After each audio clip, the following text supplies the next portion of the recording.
Hello and welcome back. Next, we are going to learn another important measure in the measure of central tendency that we call it as median. Now, the median is also almost similar median, right, which we denote with M. As you know, the mean what we have studied the previous classes, that is arithmetic mean or average or mean, all are the same. It will give you the center value. Similarly, even the median will help you to give the center or on an average value of the data.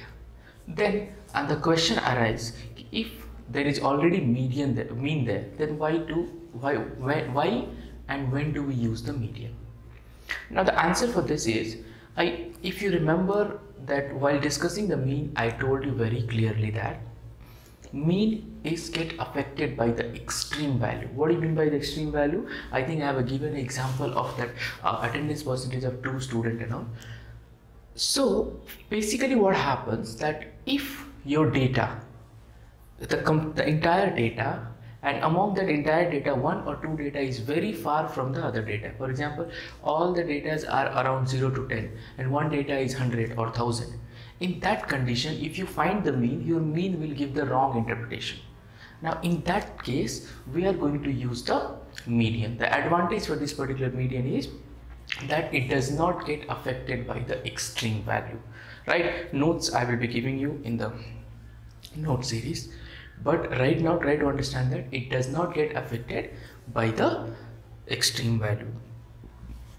Here also we have a different method or different formula for the different data. What do you mean by the different data? What I mean by the different data is the grouped, ungrouped, under the group, discrete, continuous, and then all three kind of data, right? So we will see one by one how exactly it is working. So first let's talk about the ungrouped data. Okay. Now in ungrouped data, we know that we'll have numbers with the help of comma, the random data we'll have. Now that random data can be like, for example, let me just write here example. I have 5 7 2 1 6 4, right? And one more example, let me just write 5 3 2 5 4 1 6, right? Now if you see this, it's okay, not an issue if there is a repeated number. This data and this data, these both are the ungrouped data, but here 1 2 3 4 5 6, n equal to 6, and here n equal to 1 2 3 4 5 6 7, which means in ungrouped data there can be a case that n might be the odd number or n might be the even number. So what are we going to do is, in different textbook we have a different formula for this, or different formula, even different formula, but I will give you a simple one formula. Follow that particular formula and it will help you to do the entire thing, right? So let's do what exactly that particular formula is. So first I'll write the steps over. Steps. Step 1, arrange all the data in ascending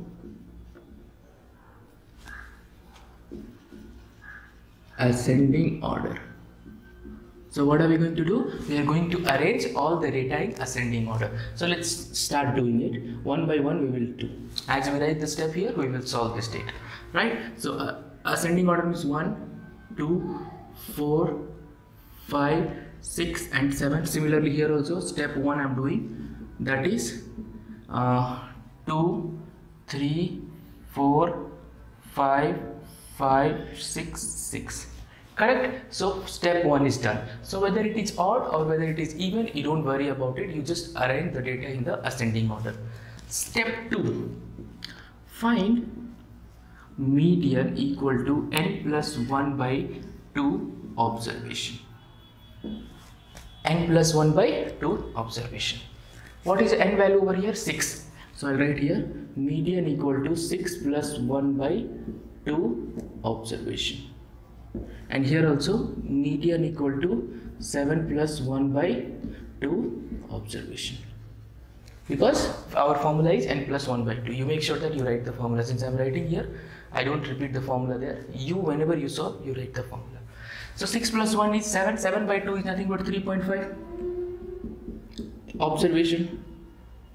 What do you mean by 3.5 observation is, it says third observation as well as fourth observation in between somewhere. So what are we going to do? Whenever we get the point, right, third plus fourth divided by 2. For example, if you would have got 5.5, what you will do? Fifth term plus sixth term divided by 2. So always you will have a 0.5 because we are dividing with a 2. In that condition, 6 plus 7. So whatever the number is there, you take one below one, one above that. So what is the third term here? 4. So let me just write here 4 plus, what is the fourth term? 5 by 2. So 9 by 2, that is 4.5. So that is your median. Right? So this is how you can find by using only one formula. In the textbook, generally, especially that ICSE people, what they have given is, for odd they have given n plus 1 by 2 plus n plus 1 by 2 plus 1. So if you add this thing, finally you will get the same answer, but you will have to remember the two different formula. Just to minimize the formula, remember only one formula, but at last if you are getting answer, you can solve like this. Right? Similarly, you see here 7 plus 1, 8. 8 by 2 is nothing but fourth term, fourth observation. Now here it is easy because directly we'll have a fourth observation, so we can write median equal to 5. Right? So this is how we can solve the median in the ungrouped data. I hope you are able to understand this. First step is we have to arrange the data in ascending order, preferably ascending. You can even do in a descending order, but preferably ascending order, and median equal to n plus 1 by 2. Right? Note down these two small examples. We will do few more examples in the practice set. Right? So pause the video to note it down, then we move on to the discrete and the next data. Next, let's discuss the median in the discrete data.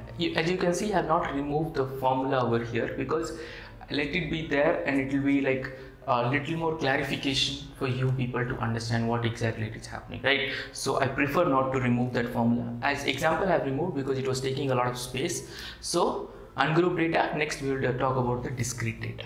Now discrete data, as we know, the discrete data is basically something like this. Example, I have X and I have F, right? So let me take 5, 10, 15, 20, 25 and 30 and 2, 5, 7, 3, 2, 1, something like that, right? So this is our discrete data, correct? Where you have a X column and F column. In this first step, to find median will be step 1, find CF, cumulative frequency. Now recall the introduction video and the first part of the statistic. How do I teach you to find the cumulative frequency? You will all definitely have one question, sir, you taught two methods, less than cumulative and more than cumulative, which one to apply?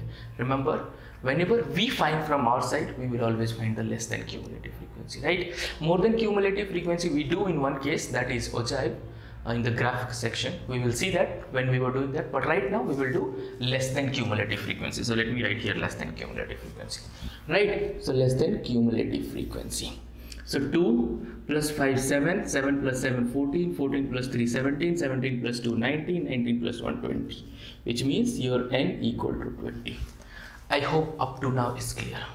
There is nothing much to do. We have just found the lower cumulative frequency, and to verify, this both should be equal, right? Next, step 2, what we have here is find median equal to capital N plus 1 by 2 observation. Median equal to capital N plus 1 by 2 observation. Now what is the capital N here? I hope you remember, whenever there is a group data, capital N we consider as a total of frequency, right? So let's substitute here. So what are we going to do here? Median equal to capital N plus 1 by 2 observation, right? So capital N is how much? 20 plus 1 by 2 observation. So finally, if you see 21 by 2, that is nothing but 10.5, 10.5th observation. Now this 10.5th is nothing but, what is going to happen is, this value we have to see in the lower cumulative frequency, either exact or just greater than that. Remember, either you get the exact value, fair enough, if not just greater than that. Please don't take the smaller value. So let's start seeing 7 is smaller than this, we can't take. 14 is the, after 7 we have 14, and 14 is also greater than 10.5. So what are we going to do? We are going to select the 14. Why we are going to select the 14? Because before that, whatever the value is there, that is less than 10.5. So after 10.5 is only 14. Corresponding, whatever the x value is there, that we will select. So your median equal to 15. Right? So this is how we will find out the median in the discrete data. Median is equal to 15. Remember, after selecting, you have to take the corresponding x values. Right? Do not make a mistake. Don't take the frequency value or anything. Right? In this, there is no odd and even case for obvious reason. Before make a note of it. Then we will move on to the continuous data. Right? Pause the video to note it down. Next, let's talk about the median in the continuous data. So median in the continuous data, I'll be writing the formulas here as usual. Continuous data. Right? So step 1, it's same as this. Find lower cumulative frequency. Step 2 is nothing but find n by 2, and then step 3 is nothing but formula. Right? I will show you how to use this. Let me just write the formula over here. Median equal to L plus n by 2 minus Cf by f into C. Okay. So this is the 3 steps that we are going to follow. First step, find the lower cumulative frequency. Second step, find the n by 2. Third step is we are going to apply this particular formula. We'll try to understand this with one example. One small thing, this C is nothing but the class width. Cumulative frequency, I'll tell you what to take. Frequency also I'll tell you what to take, and L is nothing but lower limit. Instead of the C, few book they will write H. Few book they will write I. So don't get confused. CHI. CHI, all are nothing but class width. Right? So anything they are using in your book, you can apply that, not an issue. Please do not get confused. All are same. Different books, the different writer prefer the different things. NCERT prefer different thing. ICSE prefer different thing. So not an issue. Whatever your book has, write that. But formula, all the other thing remains same. Only this particular part will be changed. Right? Okay. So let's take one example. Class interval and frequency. Class interval I take 0 to 10, 10 to 20, 20 to 30, 30 to 40, and 40 to 50. Right? And similarly frequency, let me take 2, 5, 7, 3, 2. Correct? After that, first step is find the cumulative frequency. So let's find cumulative frequency, lower cumulative frequency. You can also write cumulative frequency, not an issue. So 2, 7, 14, 17, 19. Right? Once we are done with the cumulative frequency, second step, we have to find out the n by 2. Why do we have to find n by 2? I'll tell you in a while, but right now let's just find n by 2. So n by 2 is nothing but your n is 19. So 19 by 2 will be nothing but 9.5. Third step is the formula. The formula says median equal to L plus n by 2 minus Cf by f into C. Right? Correct? According to the formula, it says the same thing. If you see this, n by 2 we already got here. Now with the help of n by 2, we are going to calculate all the other things. What do you mean by that? So first we will select here 9.5, either exact or just greater than that, like our discrete. So what are we going to do? We are going to select the 14. Correct? Because 7 is less than that, we can't take. Next is 14 only, so we will be selecting 14. So always whatever you select, one above that will be your CF, this value. Remember, whatever you select in this, always one above that will be your CF, because this is the preceding cumulative frequency. Corresponding, whatever the value is there in the frequency column, that will give you frequency. And corresponding, here from here, this will be your lower limit, this will be your upper limit. So we are going to take L. So what are the value we got here? 20, CF equal to 7, F equal to also 7, and C equal to 10 anyway, the class width. Right? Now Did you see all the values we have got here? Now can we substitute and find out the answer? Yes. So let's substitute this. So L equal to 20 plus n by 2 is how much? 9.5 minus CF is 7 divided by 7 into 10. So what will happen? 20 plus. First we are going to solve this and then we are going to add. Most of the students, what mistake they'll make? They'll solve everything together. No, please don't do that. First solve this. So what will happen? 9.5 minus 7 is 2.5 into 10 is 25 divided by 7. So what will happen? 7 3s are 21, 3.4. So 5. So it approximately 3.5 will be, right? So 20 plus 3.5 will be 23.5. So similarly, your median is equal to 23.5. I hope you are able to understand this, how to find the median in the continuous data. Pause the video and note down this particular formula. Make sure that all the formulas you have written in the one place, so that whenever you refer for your examination, it will be helpful for you. Anyway, at the end of this chapter, I'll be giving you one sheet, scan sheet, where I'll be writing all the formula in one place, so that it will be easy for you people to, to recall or refer that particular thing, right? So thank you so much. We'll see you on the next video.